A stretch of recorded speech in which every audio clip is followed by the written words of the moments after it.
दोस्तों हम फिर से लेकर आ चुके हैं आप लोगों के लिए सुबह की सभी ताज़ा और बड़ी खबरें। एक एक कर आपको सारी खबरों की जानकारी देंगे आज देश दुनिया में क्या कुछ हो रहा है। दरअसल दोस्तों सबसे पहली जो बिग ब्रेकिंग न्यूज़ आ रही है, आपको बता दोस्तों, गृह मंत्री अमित शाह पर अखिलेश यादव का बड़ा हमला। बोले बीजेपी ने इस देश को खोखला कर दिया है, दीमक की तरह पैसा चाट रही है गरीब जनता का। इसके बारे में आपको विस्तार से बताएंगे। वहीं पर दोस्तों राहुल गांधी का केंद्र सरकार के ऊपर बड़ा हमला। बोले दिखावे के लिए बोलते हैं कि हमने चीन को बायकॉट किया है, लेकिन चीन के साथ ही दोस्तों इस साल सबसे ज्यादा बिजनेस किया गया है। बताएंगे कैसे राहुल गांधी ने मोदी सरकार की पोल खोली है।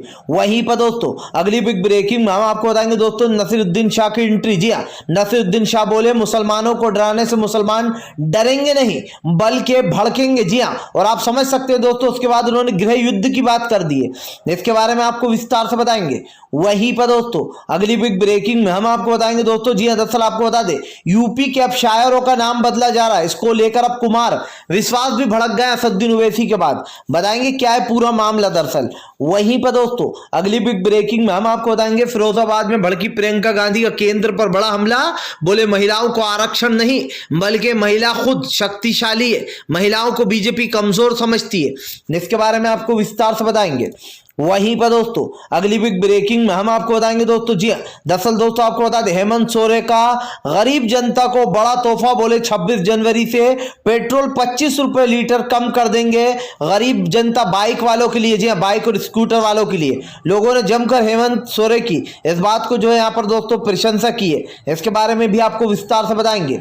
वहीं पर दोस्तों अगली बिग ब्रेकिंग में हम आपको बताएंगे दोस्तों यति नरसिंहानंद का वीडियो वायरल। पुलिस वालों के खिलाफ दोस्तों उल्टा अब मुसलमानों के खिलाफ ही जो है यहां पर टोपी वाले मुसलमानों के खिलाफ एफआईआर दर्ज कराने चले गए यति नरसिंहानंद और पुलिस वाला ठहाके लगा रहा है। यह है दोस्तों कानून वहां का, जी हां, उत्तराखंड का। इसके बारे में भी आपको विस्तार से बताएंगे।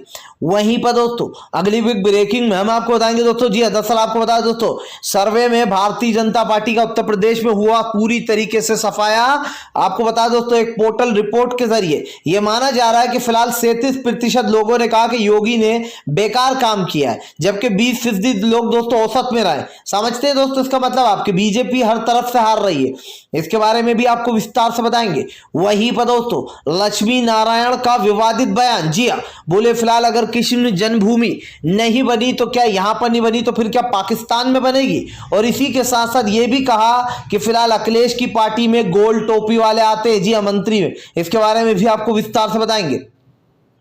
वहीं पर दोस्तों अगली बिग ब्रेकिंग में हम आपको बताएंगे दोस्तों बीजेपी नेता के ऊपर 600 करोड़ के घोटाले की पोल। जी हां, आपको बता दें 600 करोड़ के घोटाले का आरोप लग गया है दोस्तों बीजेपी नेता के ऊपर, जिसके बाद बीजेपी नेता भागता हुआ नजर आ रहा है। इसके बारे में भी आपको विस्तार से बताएंगे। वहीं पर दोस्तों अगली बिग ब्रेकिंग में हम आपको बताएंगे दोस्तों, जी हां, यति नरसिंहानंद को लेकर भड़का विपक्ष के नेता। बोले फिलहाल इन जैसे लोगों को सरकार कभी सजा नहीं देगी, ये सरकार की राजनीति का बहुत ही अहम हिस्सा है। समझिए दोस्तों बीजेपी खुद ही बढ़ावा दे रही है। इसके बारे में भी आपको विस्तार से बताएंगे। तो सारी खबरें दोस्तों फटाफट अंदाज में बताएंगे एक एक कर। फिलहाल खैर चलिए बढ़ते हैं सबसे पहली और सबसे बड़ी खबर की ओर। दरअसल दोस्तों आपको बता दें एक बार फिर से भड़के अखिलेश यादव का भाजपा के ऊपर बड़ा हमला।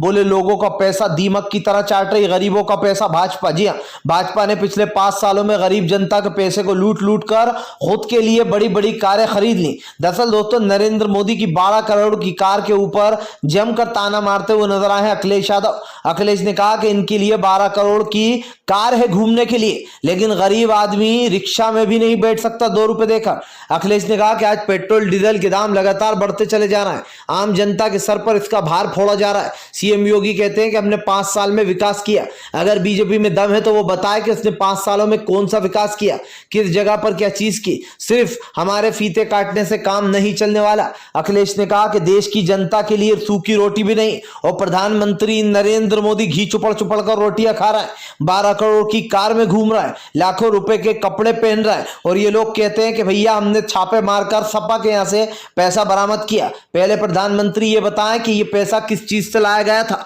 ट्रेन, बस या हेलीकॉप्टर। फिर से दोस्तों अखिलेश ने अपने उस बयान को रिपीट कर दिया जो मैंने आपको कल बताया था। अखिलेश ने साफ साफ कहा कि फिलहाल इन लोग की ही चाल थी और वो जो आदमी है वो हमसे जुड़ा हुआ नहीं है, खुद ही ने पैसा रखवाया, खुद ही ने पीयूष जैन को फंसाया है। साफ साफ अखिलेश अखिलेश ने साफ कर दिया कि बीजेपी चुनाव से पहले इस तरीके का हथकंडे अपनाएगी, जनता को बरगलाने की कोशिश करेगी, लेकिन जनता को अपने मुद्दों पर डटे रहना है। जाहिर सी बात है दोस्तों, अखिलेश यादव की बात एकदम सोचने वाली कि उत्तर प्रदेश के जैसे ही चुनाव आते हैं तो छापेमारी शुरू हो जाती है जहां पर भी चुनाव आता है।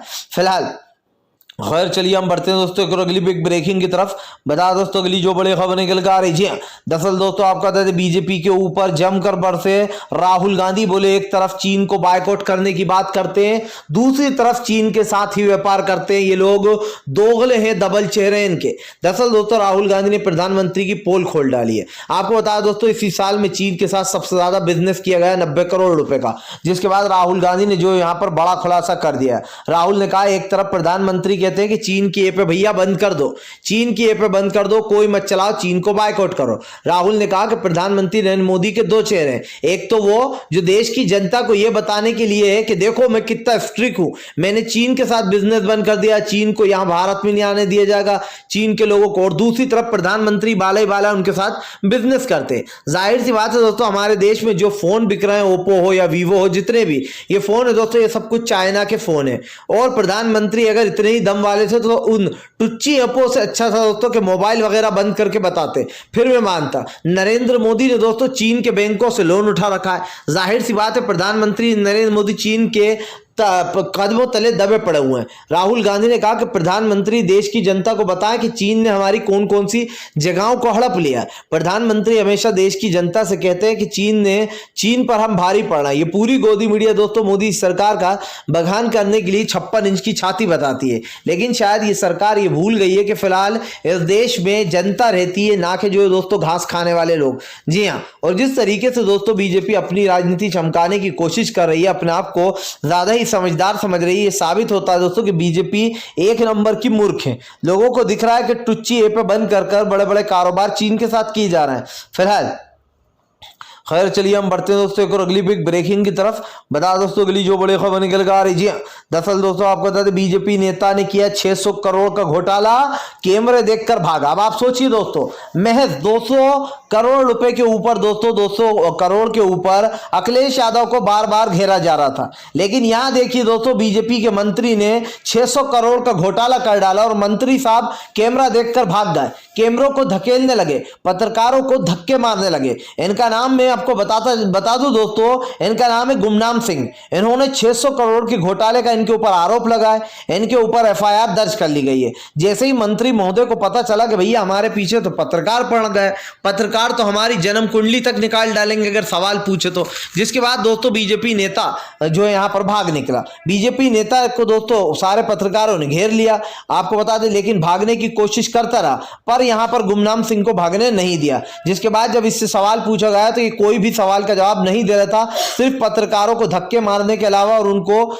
यहां से अपमानित करने के अलावा। जाहिर सी बात है दोस्तों अब बीजेपी अपने मुंह में दही जमा कर बैठ जाएगी। सोचिए पीयूष जैन का तो अखिलेश से कुछ लेना देना भी नहीं है दोस्तों, लेकिन ये लोग ढिंडोरा पीट रहे हैं। वहां पर आप देखिए दोस्तों कि यहां तो बीजेपी नेता के ऊपर 600 करोड़ का घोटाले का गमन का आरोप लग गया है, लेकिन अब कोई का मुंह नहीं खुलेगा। आप देखिए जो मीडिया दोस्तों गला फाड़ फाड़ कर ये बताती है कि आखिर ये माल किसका है, वो मीडिया दोस्तों आज चुप क्यों बैठी है। जब प्रधानमंत्री नरेंद्र मोदी के अपने मंत्री ने 600 करोड़ का घोटाला कर डाला, इसके ऊपर कोई कार्रवाई नहीं होगी, चाहे ये दीवारों में पैसे चुनवाए भैया, ये जूतों में पैसे घुसेड़े या फिर और दूसरी जगहों पर भी रख ले, लेकिन इसके ऊपर कार्रवाई नहीं। प्रधानमंत्री नरेंद्र मोदी को सिर्फ दो चीजें आती हैं, विपक्ष को घेरना और अपनी सरकार को बचाना। शर्म आती है दोस्तों मुझे सरकार पर, आज जिस तरीके की ये राजनीति कर रही है, ये राजनीति इसके ऊपर ही भारी पड़ेगी।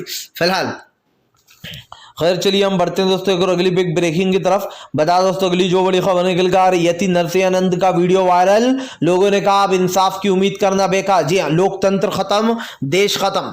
दरअसल दोस्तों आपको बता दें यति नरसिंहानंद समेत कई और नेताओं ने दोस्तों आपको बता दें भड़काऊ भाषण दिए थे। भड़काऊ भाषण हरिद्वार में दिए गए थे दोस्तों, और हरिद्वार में भड़काऊ भाषण देने के बाद दोस्तों इन्होंने एक विशेष समुदाय को, मुस्लिमों को मारने की बात तक की थी, काटने तक की बात कह दी थी। इनके ऊपर एफआईआर दर्ज हुई दोस्तों। एफआईआर तो दर्ज हुई लेकिन इनके ऊपर कार्रवाई कुछ नहीं हुई। अब दोस्तों अब यति नरसिंहानंद ने पुलिस स्टेशन जाकर और उनके साथ दोस्तों जो महिला थी उन सब लोगों ने जाकर जो है गोल टोपी वाले यानी कि मुसलमानों के खिलाफ उल्टी शिकायत दर्ज करा दी है। जाहिर सी बात है दोस्तों, देश में जिस तरीके का एक भड़काऊनेस चल रही है, देश में जिस तरीके की राजनीति चल रही है दोस्तों, ये आपके और हमारे सामने। देश की जनता कहती है कि हमें इंसाफ चाहिए, लेकिन प्रधानमंत्री नरेंद्र मोदी कहते हैं कि हमें भड़काऊ लोग चाहिए। जी हाँ, अब आप समझिए दोस्तों, एफआईआर तो दर्ज होती है लेकिन कभी भी जिंदगी में उनके ऊपर दोस्तों कोई एक्शन नहीं लिया जाता। गिन लीजिए, कंगना रावत, इसके ऊपर कई एफआईआर दर्ज हुई। इन्हें गांधी जी को दोस्तों आप समझिए सत्ता का लालची बता दिया, स्वतंत्र वीर सेनानियों को इन्होंने भीख में मिली आजादी बता दिया, उसके ऊपर कोई कार्रवाई नहीं हुई। यति नरसिंहानंद ने कहा कि इन मुसलमानों को कम करो, काटो पीटो, क्योंकि ये हमारे देश में नफरत फैला रहा है, इनको जो यहाँ पर हिंदू राज बनाएंगे हम इसको। लेकिन दोस्तों इन लोगों के ऊपर कोई भी कार्रवाई नहीं, सिर्फ एफआईआर हो गई ये बताने के लिए कि देखो भैया हमने एफआईआर दर्ज कर ली है। इन लोगों को शर्म नहीं आती है दोस्तों, एक धर्म को इस तरीके टारगेट किया जा रहा है, उनको मारने तक की धमकियां दी जा रही हैं। अफसोस की बात पता है क्या दोस्तों, कि पुलिस वाले तो हैं ही एक तरीके चुप बैठे हुए हैं, लेकिन कोर्ट भी दोस्तों इसमें कोई संज्ञान नहीं ले रहा, कोर्ट चुपचाप बैठा हुआ है। दोस्तों आज मुझे शर्म आती है, क्यों आ रही है दोस्तों, क्योंकि आप देखिए कि देश का कानून सब लोगों के लिए अलग अलग है, बीजेपी के नेताओं के लिए अलग है दोस्तों, और जो है हमारे आम जनता के लिए अलग है। बीजेपी नेताओं के लिए रातों रात कोर्ट खुल जाते हैं, उनको बेल मिल जाती है, लेकिन दोस्तों एक अगर शाहरुख खान का बेटा भी है तो उसको 1 महीने तक जेल में रहना पड़ता है। अब आप समझिए, आम जनता की तो चलो फिर भी मैं छोड़ दूं 1 मिनट को, लेकिन दोस्तों यहां तो शाहरुख खान का बेटा 1 महीने तक रहा। तो जिस तरीके की ये कार्रवाई होती है दोस्तों, हमें समझ में आ जाना चाहिए कि हमारे देश में 2 कानून चल रहे हैं। एक तो वो कि भड़काऊ भाषण दो, बीजेपी के साथ रहो, चाहे तुम मारने काटने किसी की भी धमकी दे दोगे, बीजेपी उसके ऊपर कोई कार्रवाई नहीं कराएगी। लेकिन अगर आप दोस्तों विपक्ष पार्टी के हो या फिर आप खास करके मुसलमान हो तो ये समझ लीजिए कि आपको लंबा अंदर जाना पड़ेगा। जी हाँ, ये आज का देश का कानून कहता है दोस्तों, क्योंकि जिस तरीके से सरकार दोस्तों इन लोगों को बढ़ावा दे रही है, इससे तो यही दिखाई देता है कि हमारे देश में नफरत फैलाई जा रही है, नफरत को बढ़ावा दिया जा रहा है।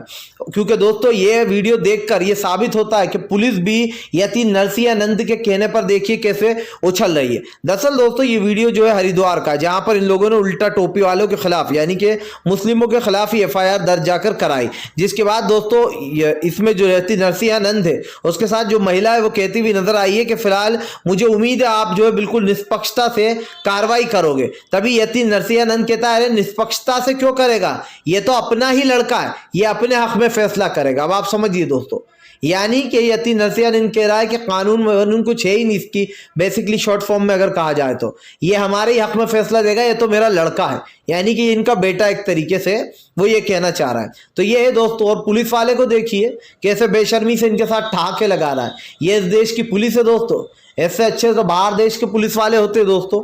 कम से कम उनमें दोस्तों ये तो होता है कि वो किसी नेता की नहीं सुनते, किसी बड़ी पार्टी की नहीं सुनते, जो जुर्मकारी होता है उसको सजा दिलाते हैं। लेकिन भैया यहाँ का कानून तो कुछ और ही कह रहा है दोस्तों इस वक्त, क्योंकि जिस तरीके से हमारे देश में नफरत फैलाई जा रही है, नफरती चिंटू के ऊपर जल्द से जल्द कार्रवाई होना चाहिए। और मैं सुप्रीम कोर्ट से निवेदन करता हूं दोस्तों कि फिलहाल इन जैसे भड़काऊ भाषण देने वालों के ऊपर सख्त से सख्त कार्रवाई करें।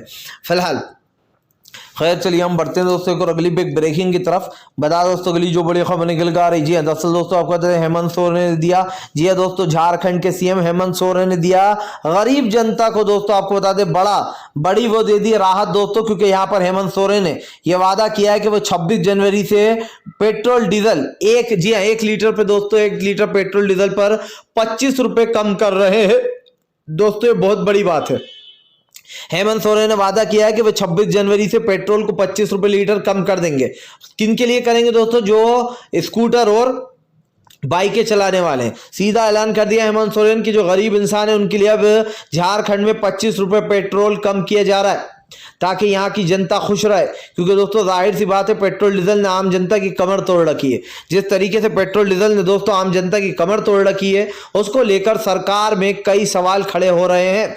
लेकिन दोस्तों सोचिए, एक तरफ हेमंत सोरेन जो कि पेट्रोल डीजल के दाम कम करते हुए नजर आ रहे हैं, तो वहीं दूसरी तरफ नरेंद्र मोदी की सरकार है जिसने लगातार पेट्रोल डीजल को इतनी ऊंचाइयों पर पहुंचा दिया है कि अगर आप और हम वहां से झांकने की कोशिश करेंगे दोस्तों तो ऐसा लगेगा न जाने किस चीज का ये दाम है।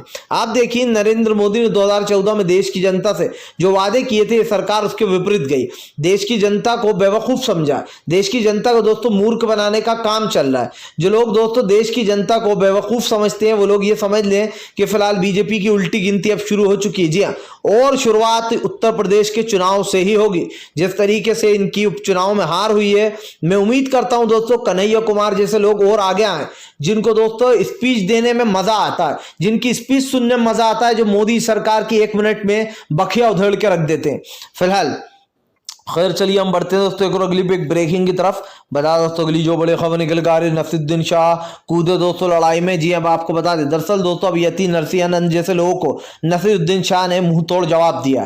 दरअसल दोस्तों नसीरुद्दीन शाह का कहना है कि फिलहाल जो लोग मुसलमानों को डरा रहे हैं वो एक बात समझ लें कि इस देश में जो यहाँ पर मुसलमान डरने वाला नहीं है। जी हाँ, मुसलमानों को अगर डराने की कोशिश की तो ये समझ लेना कि मुसलमान डरेगा नहीं, और इस देश में गृह युद्ध की तैयारी कर रहा है ये नफरती चिंटू। दरअसल दोस्तों नसीरुद्दीन शाह का कहना है कि अगर इस पर जल्दी रोक नहीं लगाई गई तो देश में एक बहुत बड़ा गृह युद्ध होगा, और उस गृह युद्ध के जिम्मेदार इन जैसे भड़काऊ लोग होंगे। नसीरुद्दीन शाह ने कहा कि देश के लोगों को यह समझाया जा रहा है कि हिंदू और मुस्लिम में किस तरीके से फर्क करना है। जी हाँ, और यही बात दोस्तों नसीरुद्दीन शाह ने बताई है। नसीरुद्दीन शाह ने कहा कि इन जैसे भड़काऊ लोगों को बीजेपी, या फिर हालांकि उन्होंने किसी पार्टी का नाम नहीं लिया दोस्तों, लेकिन उन्होंने बीजेपी पर ही निशाना साधा कि ऐसे भड़काऊ लोगों पर सरकार कोई अगर एक्शन नहीं लेगी तो आने वाले समय में गृह युद्ध की तैयारी भी होगी। जी हाँ, क्योंकि दोस्तों जाहिर सी बात है कि एक सहने की एक हद होती है, लेकिन दोस्तों मैं अपील यही करूंगा कि आप लोग दोस्तों कभी भी हिंसा का दामन न थामे दोस्तों, क्योंकि हिंसा से कुछ नहीं मिलता है। हिंसा से दोस्तों सिर्फ और सिर्फ आपको दुख, तकलीफ और लाचारी ही मिलेगी, क्योंकि हमारा देश शांति का प्रतीक है। तो मैं आपसे यही कहूंगा दोस्तों कि कानून पर भरोसा जरूर रखिए। आज भले ही दोस्तों इंसाफ ना मिले आपको, लेकिन कल इंसाफ जरूर मिलेगा, और कानून पर भरोसा रखिए और हमेशा शांति बनाए रखिए। हम लोग दोस्तों, हम हिंदू भाई, मुस्लिम भाई, सिख, ईसाई सब लोग एक ही है दोस्तों, सबकी रगों में लाल ही खून दौड़ रहा है। धर्म अलग हो जाने से दोस्तों इंसान की फितरत नहीं अलग हो जाती, इंसानियत सबसे बड़ी चीज होती है। तो मैं आपसे फिर से अपील करूंगा कि आप लोग हमेशा शांति बनाकर रखें और ऐसे लोगों से दूर रहें जो कि दंगा भड़काने की कोशिश करते हैं या फिर आपको हिंसा का पाठ पढ़ाते हैं। फिलहाल चलिए बढ़ते हैं और अगली बिग ब्रेकिंग की तरफ। बता दोस्तों अगली जो बड़ी खबर निकल कर आ रही, सर्वे में उड़ी दोस्तों भारतीय जनता पार्टी की धज्जियां, इस बार यूपी में नहीं आ पाएंगे योगी। दरअसल दोस्तों आपको बता दें, उत्तर प्रदेश के सर्वे ने भाजपा की नींद उड़ा दी है। आपको बताता चलूं दोस्तों कि दरअसल 43% लोगों ने यह माना कि योगी आदित्यनाथ ने अच्छा काम किया, और यह 43% भी क्यों बताया गया है दोस्तों, क्योंकि ये 43% भी इसलिए बताया गया क्योंकि गोदी मीडिया का कहीं ना कहीं इसमें हाथ था। अब आपको बता दूं दोस्तों 37% लोगों ने माना कि जो सीएम योगी है वो बहुत ही बेकार सीएम रहे हैं, उनको हटाना चाहिए। इसी के साथ साथ दोस्तों 20% जो है वो औसत में, यानी कि वो बराबर में रहा है। अब आप समझिए दोस्तों कि बीजेपी कहीं से भी चाहेगी वो इस बार सत्ता में वापसी नहीं कर पाएगी, खास कर उत्तर प्रदेश में। जिस तरीके से उत्तर प्रदेश में एक एजेंडा चलाया गया था दोस्तों, जिस तरीके से सीएम योगी ने कार्यकाल किया है अपने 8 सालों का, या 8 साल कहते हैं कि इससे बदतर कार्यकाल और किसी का नहीं रहा होगा। दोस्तों जब सीएम योगी की कुर्सी जाएगी तो यकीन मानिएगा सीएम योगी का नाम सबसे वर्स्ट सीएम में आएगा। क्योंकि वर्स्ट सीएम में क्यों बोल रहा हूं, आप देखिए पिछले 5 सालों में सीएम योगी ने उत्तर प्रदेश के लिए कोई काम नहीं किया।